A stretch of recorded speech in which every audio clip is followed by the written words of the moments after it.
Hi, it's Brian. Welcome to the awards contender, and I recently made a video, the top 10 Oscar wins I hate that everyone else loves. Now it's time for the flip side. What are some Oscar wins that I adore that everyone else kind of hates? There are some films here and some performances that got Oscars that might surprise you. Like in the last video, I'm only talking Best Picture, Best Actor, and Best Actress. Let's start with number 10, Best Picture, Titanic. I'm sorry, you're not gonna see your mom again for a long time. Cause we're going to America. Full house, boys! No! So I don't know if people necessarily hate this win. All of those 11 Oscars Titanic won in early 1998. This thing totally swept the Academy Awards. It made over $1 billion at the worldwide box office. People loved Titanic. At the end of 97, going into 1998, it was my favorite film of the year, and I still adore the movie to this day. There was a long stretch of time, I would say starting in like 99, 2000, where there was a lot of backlash about Titanic. The movie had been so successful at the Oscars, at the box office, that people like to hate on this movie for a long time. I don't know if that's necessarily the case these days, but I still get the sense that a lot of people are not too thrilled with 11 Oscar wins for Titanic. Maybe that was too much. Did it need to win Best Picture of the Year? I do. James Cameron knocked this one out of the park, and I wouldn't take away any of its 11 Oscar wins, especially Best Picture. Number 9, Best Actor, Robert DeNott, Goodbye, Mr. Chips. So you're a stinker, eh?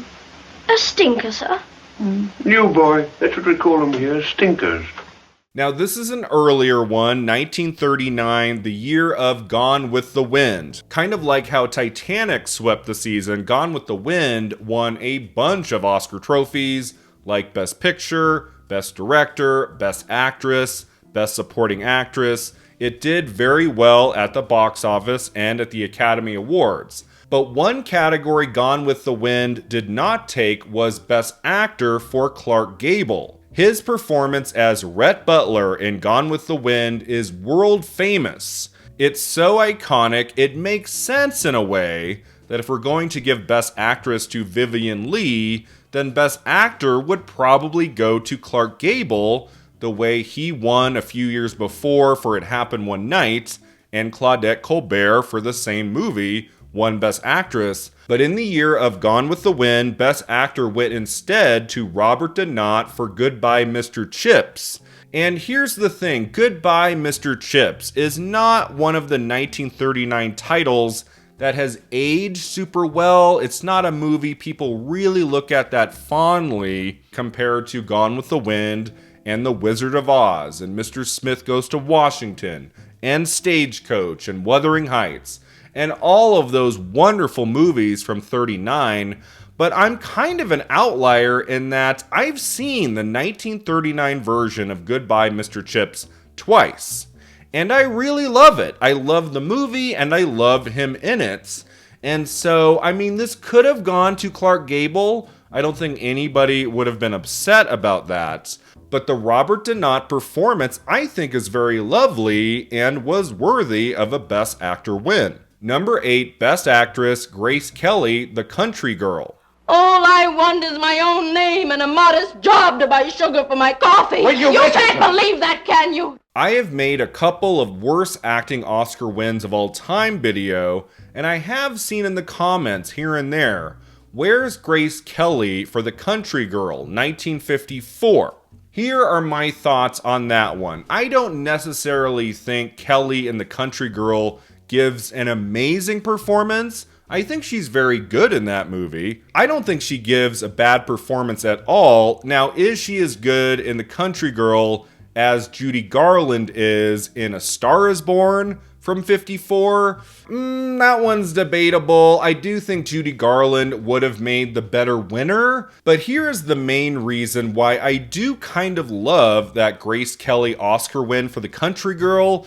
not because of the incredible quality of the performance, I guess you'd say, but because 1954 is also the year where she's in two remarkable Alfred Hitchcock movies, Dial M for Murder and my personal favorite, Rear Window. Rear Window is one of the greatest movies ever made, and Grace Kelly is on another level in that movie. She's so sexy and vulnerable and confident.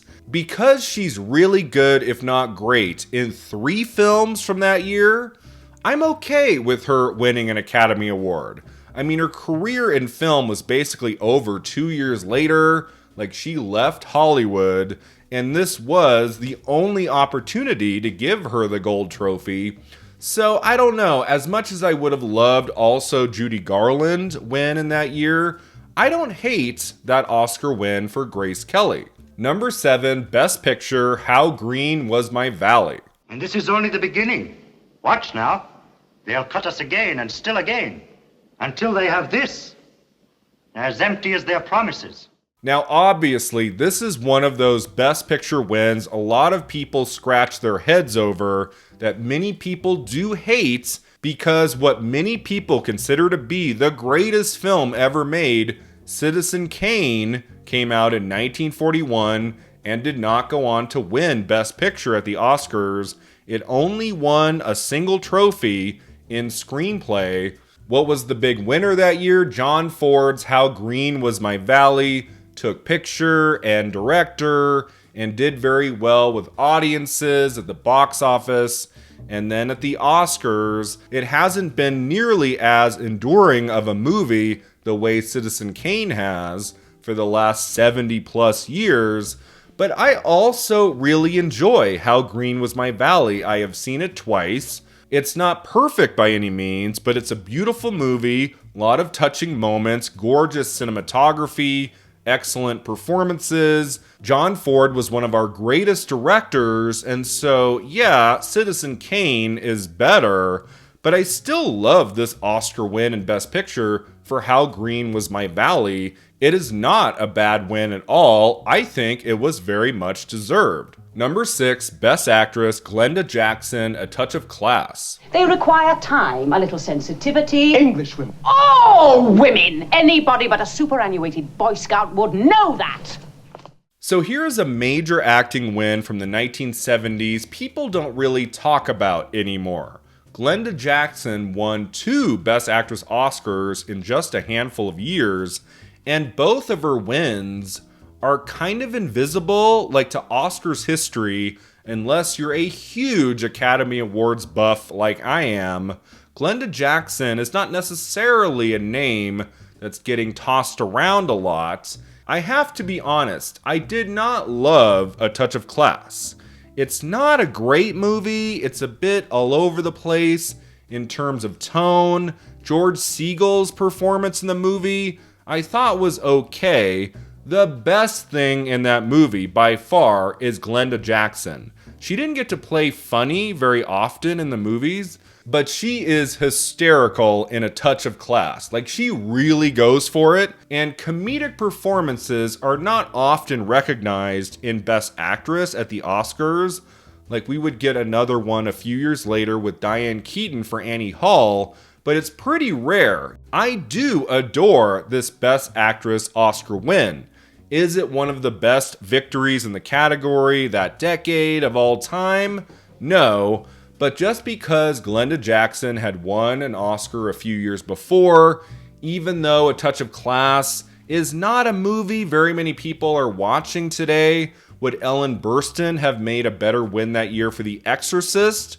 Probably, but then she doesn't win a year later for Alice Doesn't Live Here Anymore, which I do think was the perfect movie to give her an acting trophy at the Oscars. So Glenda Jackson winning for A Touch of Class, I am perfectly fine with it. Number 5, Best Picture, Forrest Gump. My name is Forrest Gump. Forrest Gump! I have to be honest, I am so sick of the negativity about Forrest Gump. This is one of my favorite films. I have watched it over and over throughout the years, It is one of those comfort movies like Titanic, also from the 90s, that if it's playing on TV, I will watch the rest of it and I will love every minute. I feel like anytime this movie comes up in a conversation, on a podcast, something to do with the Oscars, everybody shits on Forrest Gump and says, no, it should have been Pulp Fiction or The Shawshank Redemption. And it is tough because 94 was such an incredible year for movies. Like all of these decades later, we can really recognize just how special that year was. And yes, Pulp Fiction is a masterpiece. The Shawshank Redemption is a masterpiece.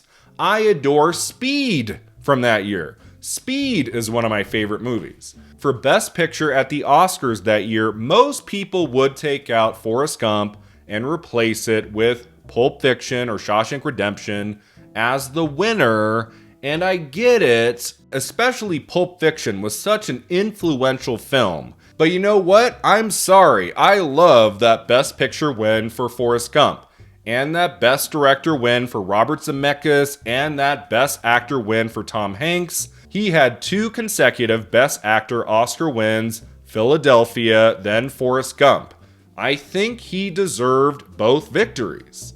Like, I'm okay with him winning 2 years in a row, and the movie itself taking Best Picture? Yeah. Like, that feels right to me. Even to this day, I know so many people hate with a passion Forrest Gump, and I've never understood it. I think it's a wonderful film that I plan to watch many, many more times to come. Number 4, Best Actor, Brendan Fraser, The Whale. I will shove a knife right into you, I swear to God! Go ahead, what's it gonna do? My internal organs are 2 feet in at least. Now, obviously, this is a much more recent win, and I have not gotten the sense that people are really happy about Brendan Fraser winning Best Actor for The Whale over Austin Butler for Elvis or Colin Farrell for The Banshees of Inisherin. Now, if I had been an Academy voter, I would have voted for Farrell in Banshees. Like, I do think that was the best performance in the category. It still surprises me he couldn't even win at BAFTA. And then you have Paul Mescal too for Aftersun, which was one of the greatest nominations that year. It was the only nomination for that movie. So it was a very competitive category, and Fraser took the Oscar at the end of the day for a few reasons. It is the most kind of emotional performance in the group. It's a physical transformation. It was a dramatic breakthrough for Brendan Fraser. I didn't necessarily love the movie. It definitely didn't make my top 10 list of 2022, but I did love his performance. I'm just gonna say it. I loved what Fraser did in The Whale. I found him very moving. He made me cry on more than one occasion. I found it to be an excellent performance that by another actor could have been awkward, cringy. It could have come off as very Oscar baity, but it didn't come off that way with Fraser. It felt very genuine and real, and by the end of that movie, I was all in on the Fraser performance. And even though he wasn't my favorite performance in the category that year, I still love that Oscar win. Number 3, Best Actress, Renee Zellweger, Judy. I have someone I can rely on now. Someone who's helping me make money instead of losing it at the track. Can we not? I'm going to get a place, and they're going to live with me. So in my original Worst Acting Oscar Wins of All Time video, I chose Renee Zellweger for the number 1 choice, Best Supporting Actress, Cold Mountain. I think she is nails on a chalkboard in that movie. I have some issues with Cold Mountain, but I really did not go for the Zellweger performance. I still can't believe she swept the season in early 2004 in Best Supporting Actress. That was very silly. But another win Renee Zellweger would have at the Oscars many years later is one I haven't really talked about at all on the channel, because I do get the sense, a few years after the fact, that people kind of hate this win. They think it was undeserved, that she again swept the season, this time in Best Actress, playing Judy Garland in Judy. And I don't think people really like that win, but I kind of love it. I really dig her performance in Judy. Kind of like with The Whale. I don't love the movie necessarily. Like, I'm not rewatching Judy every 6 months or anything. But going to see that movie in a theater in the fall of 2019 with my mom and watching Judy, I was really struck by what Zellweger accomplished in that movie. I did forget I was watching her, and I felt like the real Judy Garland was up there on the screen. I think this is a remarkable Zellweger performance, her best maybe since Chicago. Like, she's good in things between 2003 and 2018, but she really had a comeback in Judy, and I was wowed by this amazing actress for the first time in many years. She didn't necessarily have to sweep the season, she didn't have to win everything, but Renee Zellweger winning the Best Actress Oscar for Judy? I don't understand the hate. I thought she was fantastic in that movie and was very much deserving of an Academy Award. Number 2, Best Picture, Coda.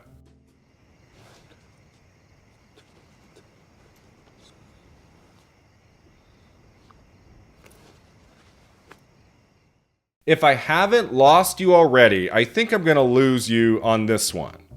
Because I adore Coda.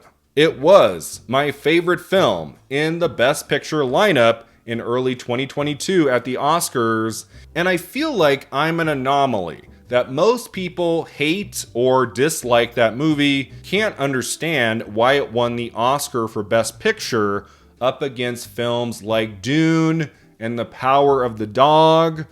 Well, here's the deal. I saw Coda in August of 2021 on Apple TV Plus, and it made me cry. Like, I rarely cry watching a movie.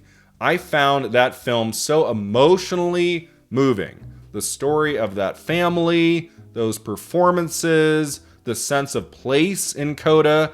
And I remember that night thinking, man, this movie is so strong. I wonder if it could get into the Oscars next year. Probably not. It's streaming on Apple TV Plus.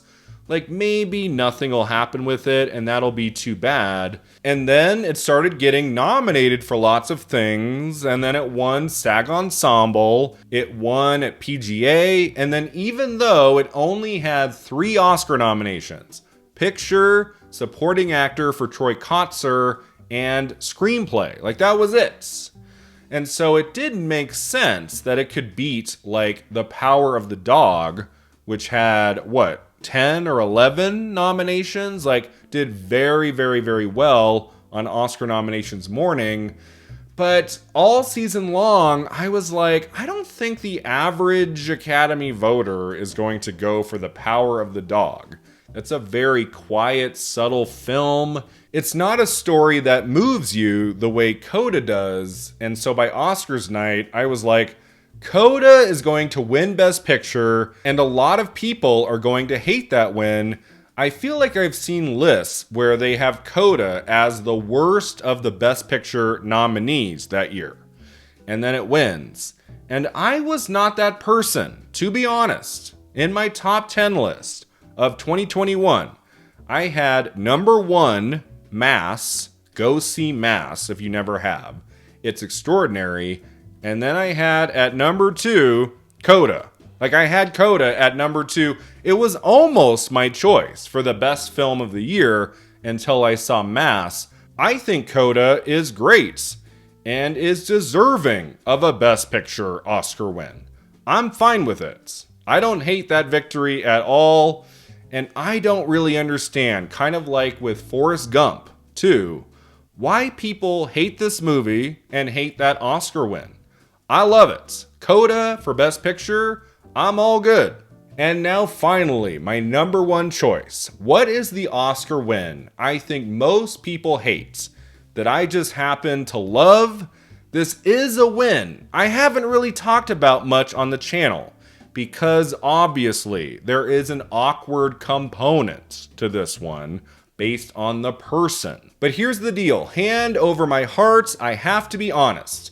and say I love this performance and I love this Oscar win, my number one choice is Best Actor, Kevin Spacey, American Beauty. Lester, just stop it! No. You don't get to tell me what to do. Ever again. This has been a tough one, a really tough one. For a while, American Beauty was my favorite film, and Kevin Spacey was my favorite actor. For, I would say, almost a decade. I mean, I wasn't so happy with Kevin Spacey when I saw him at the Sundance Film Festival in 2003, and I asked him for a picture, and he just brushed me off.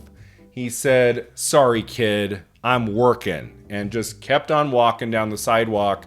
And I was so upset and sad. I was like, oh, he couldn't take 10 seconds to come take a picture with me. After all the allegations about Spacey came out in 2017, and I'm like, maybe it was a good thing he didn't take me to a back room somewhere, because I was 18 years old and very naive and like, oh, Kevin Spacey, oh, I just think you're the greatest. And he ignored me. He could have said, "Come with me, kid. Let me take you upstairs," and I would have been like, okay, great. Here's the deal. I'm not going to be kind about the man, about Kevin Spacey. I have nothing nice to say other than he's a very good actor. He gave so many incredible performances. Seven, Swimming with Sharks, The Usual Suspects, which also won him an Oscar. The Negotiator, the list goes on and on. I still think his crowning achievement as an actor in a movie is in American Beauty. Like, even today, even after everything that's come out about Spacey, I still think he gave a great performance in that film, and that he was deserving to win the Best Actor Oscar that year. Even though the movie is kind of dated today, it doesn't hold up as well as some other Best Picture Oscar winners of the time. There's still a lot to like or love about American Beauty. That screenplay, the ensemble cast, the gorgeous cinematography by Conrad L. Hall, and yes, that Kevin Spacey performance. It's still an original, a very funny, and at times emotionally moving performance. Like, take the man out of it. Just watch the performance in the movie.